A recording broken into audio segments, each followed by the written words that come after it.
Hello students, welcome to maths class. आज हम समाकारिता की मूलभूत प्रमेय पढ़ने जा रहे हैं। ठीक है, समाकारिता की मूलभूत प्रमेय। तो ये हमारी एक फंडामेंटल थ्योरम है और आज इस यूनिट का भी आपका लास्ट टॉपिक है ये।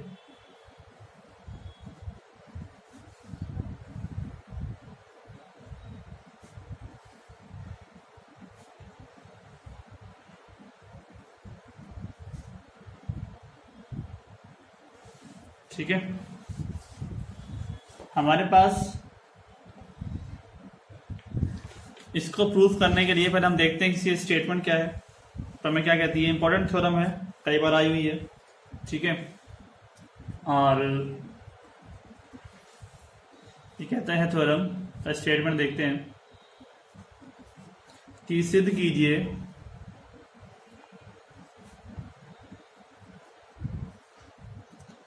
कि किसी समूह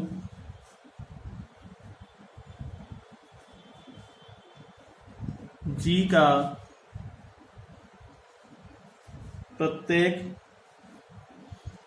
समाकृतिक प्रतिबिंब, क्योंकि देखो इसकी जो डेफिनेशन है, मतलब कि जो लैंग्वेज है थोड़ा सा टिपिकल आपको लगेगी, लेकिन है इजी। ठीक है, अगर समझ में नहीं आएगी तो मैं आपको इंग्लिश में लिख के बता दूंगा। ठीक है, किसी अवशेष वर्ग समूह के तुल्यकारी होता है। ठीक है, इसको हम इंग्लिश में अगर लिखें तो ये आ जाएगा, प्रूव दैट एवरी होमोमॉर्फिक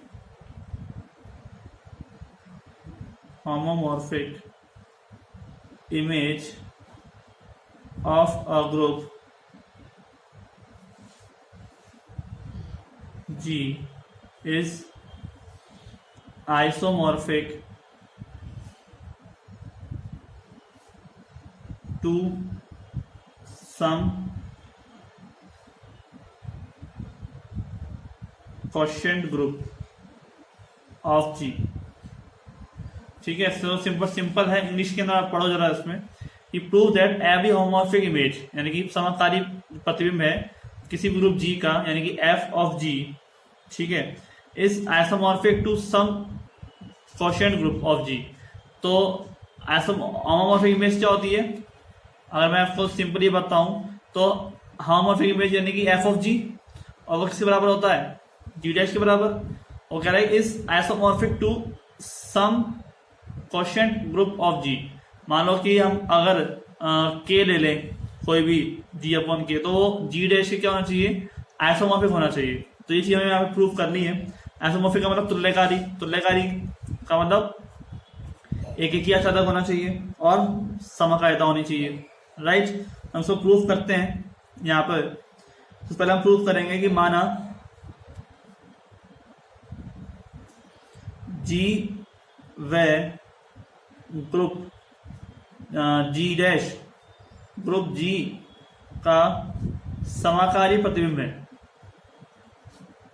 ठीक है, समाकारी प्रतिबिंब है तथा एफ ग्रुप जी से ग्रुप जी डैश पर संगत समाकारिता है। ठीक है, माना समाकारिता एफ की अष्टी, एफ की जो अष्टी है वो के है। ठीक है, इसलिए के जी का विशिष्ट उपग्रुप है।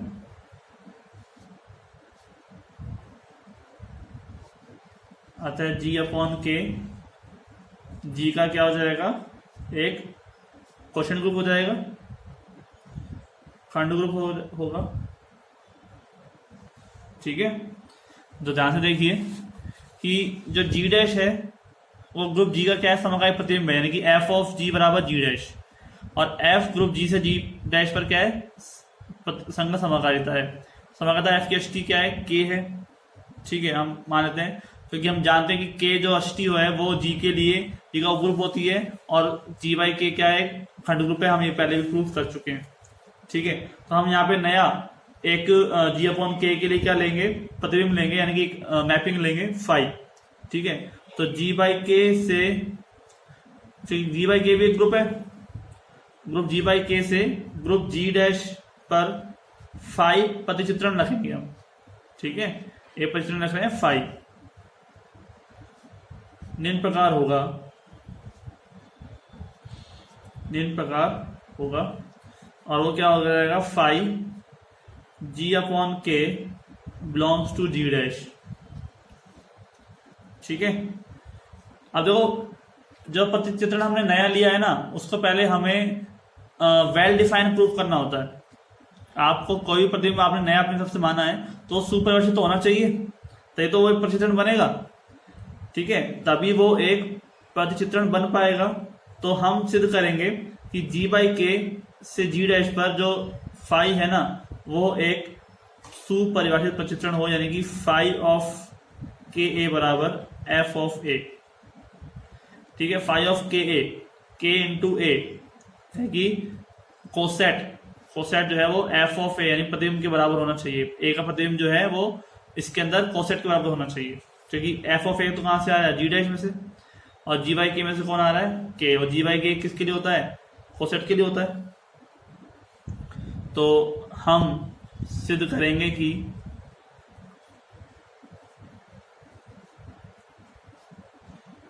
फाई सुपरिभाषित है। ठीक है, तो देखिए कैसे प्रूफ होता है सुपरिभाषित। A and B belongs to G तथा के ए बराबर के बी। ठीक है, के ए बराबर किसके है, के बी के। तो फाई ऑफ के ए बराबर एफ ऑफ ए। ठीक है, फाई ऑफ के बराबर एफ ऑफ ए, इसी हमको पता है। तो फाई ऑफ के बराबर फाई ऑफ हम ले सकते हैं के बी, के बराबर के बी। ठीक है, तो के बराबर के बी, यानी कि अगर मैं यहाँ से ए को उधर ले आऊं या बी को उधर ले जाऊं तो क्या हो जाएगा, ए बी का इनवर्स बिलोंग्स टू के। तो एफ ऑफ ए बी का इनवर्स बराबर क्या हो जाएगा, ई डैश, क्योंकि ई डैश जी डैश का तस्मक है। ठीक है, अगर हम के यानी कि एस टी की बात करें तो अब मैं इसको ओपन कर देता हूं यहां से। ठीक है, तो क्या हो जाएगा, F of A and F of B का इनवर्स, मैंने समकालिकता से इसको ओपन कर दिया। ठीक है, ये तो हो गया पास दो कोसेट हो गए। ठीक है, एफ ऑफ ए और एफ ऑफ बी इनवर्स दोनों को ओपन कर दिया, और बराबर में क्या आ गया, E dash, then F of A तो ऐसे कैसे रहेगा, एफ ऑफ बी को मैं लिख सकता हूँ मैं एफ ऑफ बी का होल इनवर्स, ये तो हम पढ़ चुके हैं। और एफ ऑफ ए, अब बी को मैं उधर ले जाता हूँ तो बी ई डैश के साथ में मिलकर क्या बना देगा, एफ ऑफ बी, और ई डैश के साथ में कोई भी मिल जाए तो कोई दिक्कत वाली बात नहीं है। ठीक है, तो अब एफ ऑफ ए किसके बराबर है, फाई ऑफ के ए के बराबर, और ये किसके बराबर है, फाई ऑफ के बी के बराबर। तो इसका मतलब अगर के बराबर के बी है तो फाई ऑफ के बराबर भी फाई ऑफ के बी के बराबर होगा। ठीक है, तो इसका मतलब क्या हुआ, फाई एक सुपरिभाषित यानी कि वेल डिफाइंड सुपरिभाषित प्रतिचित्रण है। अब हम क्या करेंगे, इसका एक एक या छादक और समकालिकता प्रूफ करेंगे तुल्यकालिकता के लिए। ठीक है, तो हम कहते हैं कि फाई के ए के बी यानी कि दोनों मिलाकर क्या हो जाएगा, phi of K A B, और वो किसके बराबर हो जाएगा, एफ ऑफ ए बी के बराबर। ठीक है, F of A B, F of A, F of B. ठीक है, तो phi of K A and phi of K B,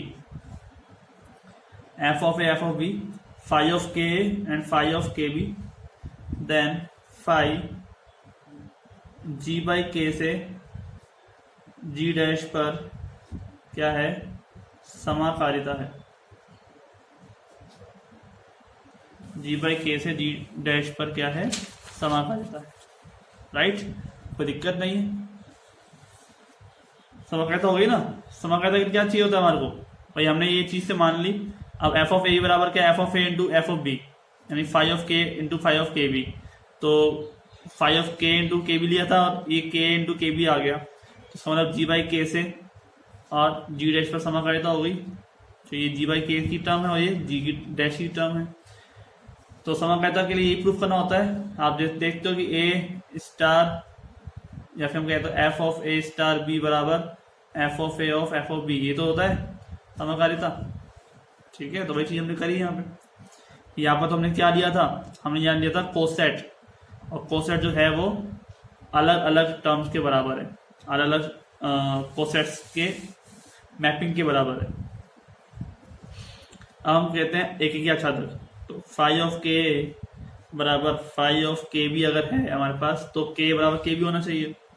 तो इसका मतलब क्या हो जाएगा, एफ ऑफ ए बराबर एफ ऑफ बी, वही हो जाएगा F of A F of B का इनवर्स, तो जब इधर आ जाएगा तो एफ ऑफ बी का होल इनवर्स, और इसका उल्टा कर दो, F of B then sorry F of A और एफ ऑफ बी का होल इनवर्स। चलिए एक बार यहाँ पर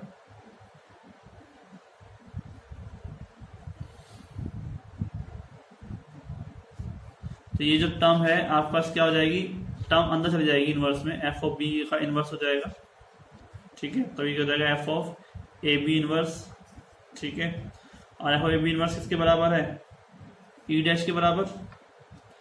तो जब एफ उधर जाएगा तो ए बी इनवर्स हो जाएगा आपके पास एफ इनवर्स ई डैश, और एफ इनवर्स ई डैश क्या हो जाता है, ई। इसका मतलब ए बी इनवर्स बराबर ई, और ई किससे बिलोंग करेगा, के से। ठीक है, तो ए बी इनवर्स कहाँ से आ रहा है, के में से आ रहा है। इसका मतलब के बराबर किससे हो जाएगा, के बी के। इसका मतलब क्या हो जाएगा, के बराबर के बी, है ना स्टूडेंट्स, समझ में आ गया। तो उसका मतलब फाई क्या हो जाएगा, एक एक ही हो जाएगा। राइट, क्योंकि एफ की एस टी कौन है, के है। अब हमारे पास आच्छादक प्रूफ करने के लिए एक्स जी डैश का कोई भी अवयव है, मान लेते हैं कोई भी अवयव है, तब x बराबर एफ ऑफ ए किसी a बिलोंग्स टू g के लिए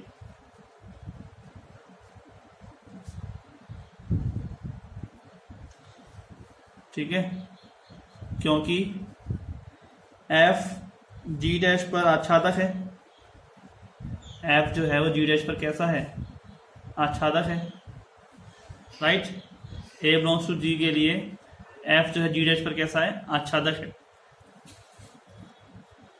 क्योंकि यहाँ पर जितने भी एलिमेंट होंगे ना वो सब के सब बिलोंग करेंगे। आपको देखिए कि अगर आपके पास यहाँ पर जो टर्म है वो है के ए, के बी, के सी, के डी, ठीक है, और यहाँ पर जो प्रतिचित्रण हो रहा है हमारे पास, और यहाँ पर मान लो ये आ रहा है F of A, F of B, F of C, ठीक है, प्रतिचित्रण हो रहा है इस पर, तो जितने भी एलिमेंट हैं सब रिलेट करेंगे। तो यहाँ पर अच्छा तो बनेगा ही बनेगा, ये जी डैश है और ये जी अपॉन के है। राइट, तो हर टर्म का तो यहाँ पर रिलेशन होगा ही होगा, तो आच्छादक बन जाएगा कि यहाँ पर कोई टर्म ऐसी नहीं जो खाली रह जाए। ठीक है, तो के ए बिलोंग्स टू क्या है, जी अपॉन के, तो फाई ऑफ के ए बराबर एफ ऑफ ए बराबर में एक्स। ठीक है, तो फाई जी डैश पर क्या हो जाएगा, आच्छादक, क्योंकि एवरी टर्म इस डिपेंड सब टर्म आ जाएगी इसमें। तो उसका मतलब क्या हो गया कि फाई जी बाई के से जी डैश पर एक ही आच्छादक समाकारिता है।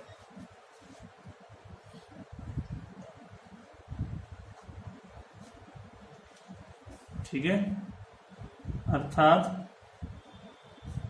फाई जी बाई के से पर क्या हो जाएगा, तुल्यकारिता।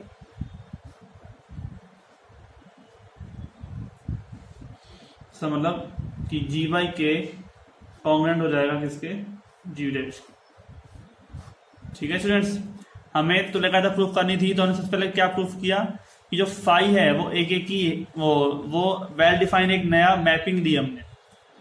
उस मैपिंग को लेने के बाद हमने उसको समकारिता प्रूफ किया। ठीक है, समकारिता प्रूफ किया। समकारिता प्रूफ करने के से पहले वेल डिफाइन हो गया, फिर हमने इसको समकारिता बनाया।